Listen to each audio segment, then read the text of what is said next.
Welcome to Beating Cancer Daily. Beating stage 4 cancer for 30 years still takes my breath away every time I say it.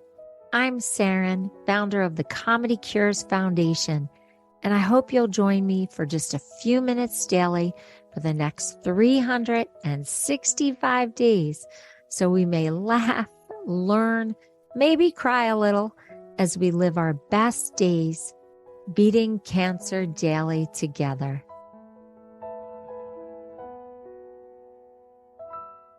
Did you or someone you love just get diagnosed with cancer?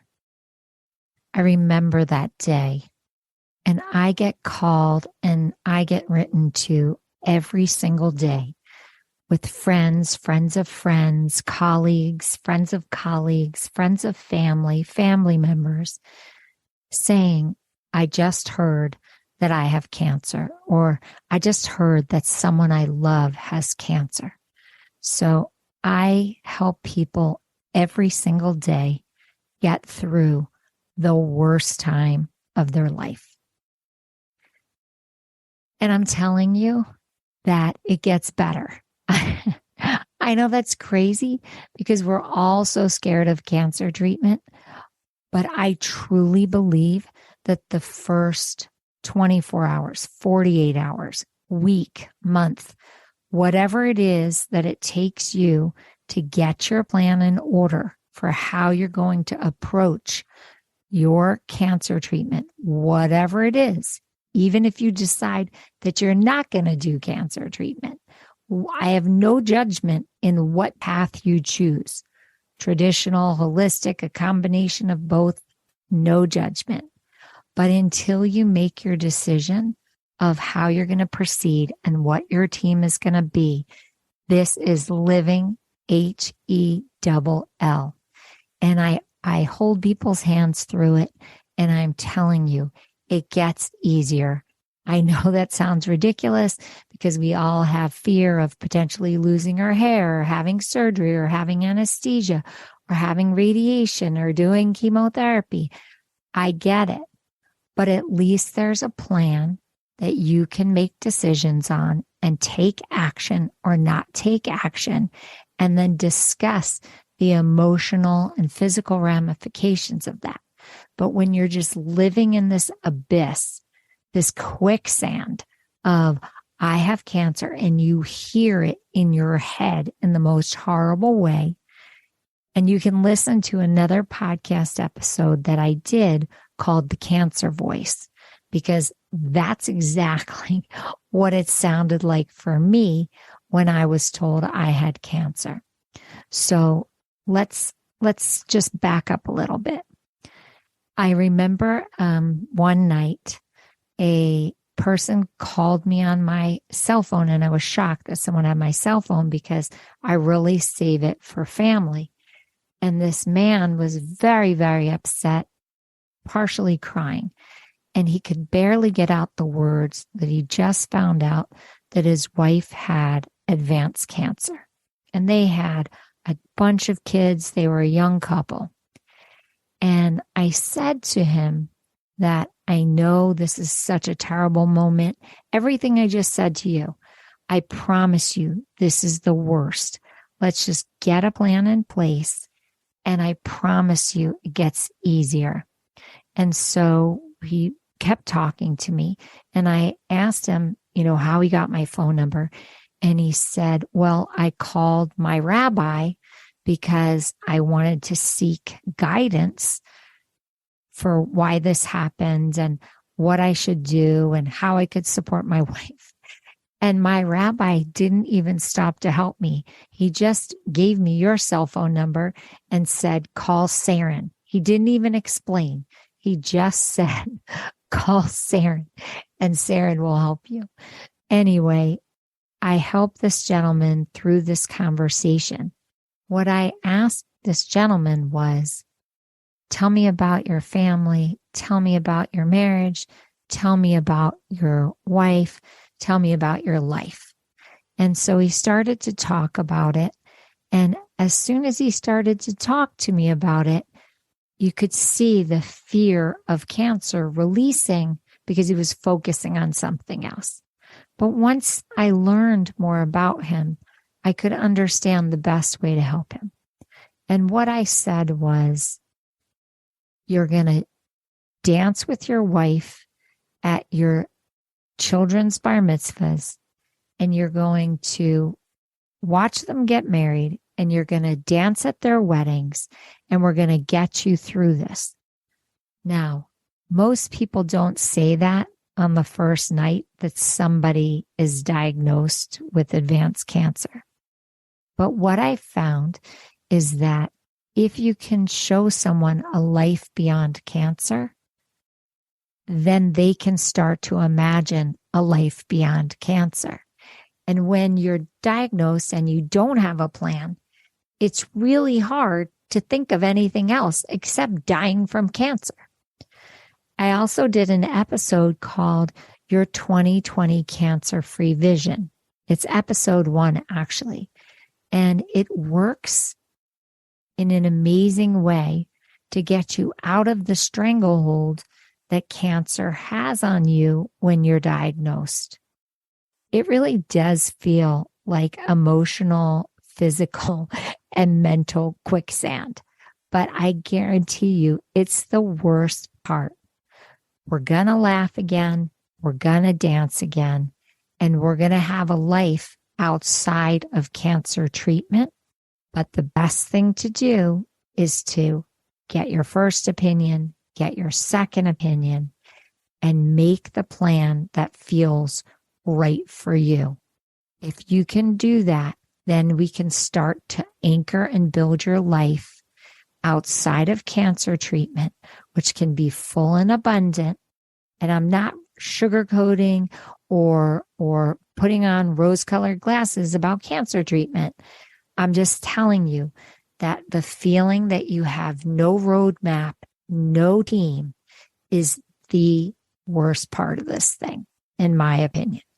So the quickest advice I can give you to help you deal with this initial shock of your diagnosis is that if you have anyone within your reach, 6 degrees of separation, who has successfully gone through cancer treatment, reach out to them and ask if you can have 15 minutes of their time just to get some guidance on who are good doctors in your local area.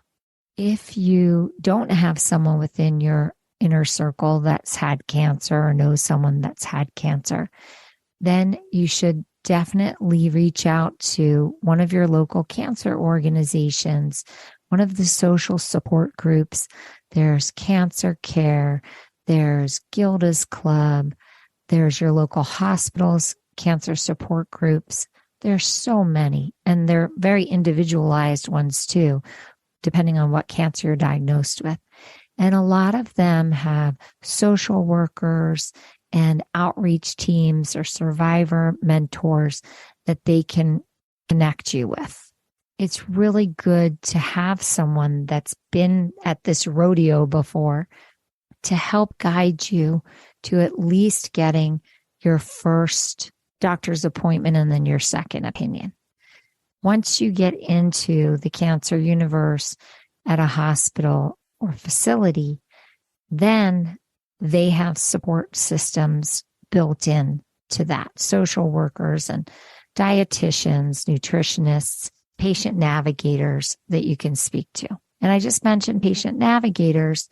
Patient navigators are people who can actually help you through your cancer journey. There are paid ones and unpaid ones. And depending on how you want to approach that, you can also seek support that way. It's really, really helpful if you have a friend or family member who's a great researcher, and they'll do some of that legwork for you so you can just try to relax and spend some time with loved ones and not have to be searching morning, noon, and night for what your plan's going to be. Some people love action and research.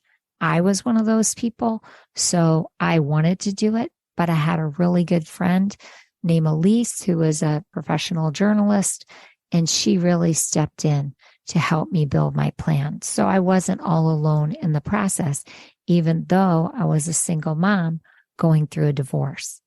So I'll do another episode where I go into more detail on real strategic steps on how to build your plan.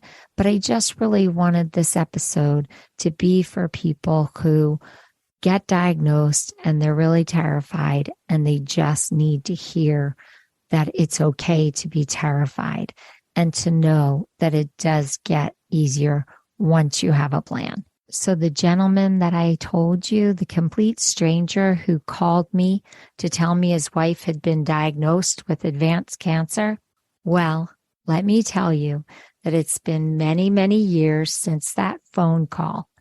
And I have been invited to all 3 boys' bar mitzvahs.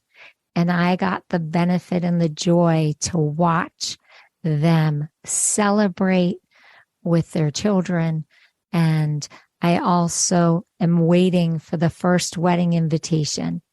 The oldest is now in college, and it's just been a complete joy-filled miracle to help their family through this journey. And his wife, who went through cancer treatment for stage 3 cancer, she has become a trained patient advocate and is helping many, many patients through their journey.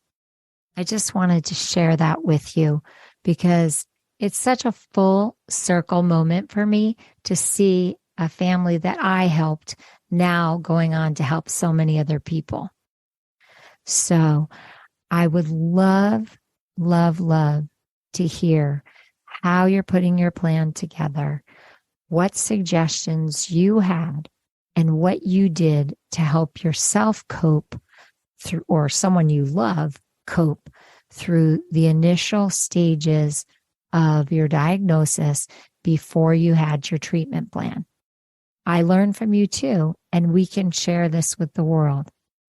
So go to comedycures.org and you can record a message to me there or write to me. See you tomorrow. Have a blessed day.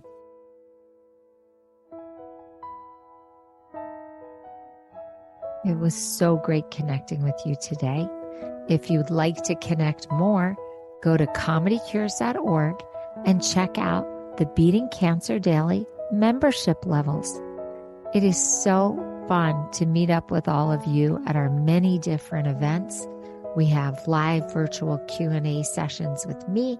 We have live Comedy Cures comedy events, live Health Builder workshops with Jackie Bryan, RN, and myself, a robust monthly newsletter, plus much more.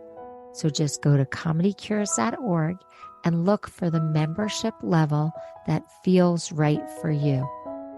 And don't forget, you can also give one as a gift to your patient if you're a doctor, to a friend, to a family member. It really makes a very unique and personal gift. That's comedycures.org and sign up today. Thanks so much. See you tomorrow.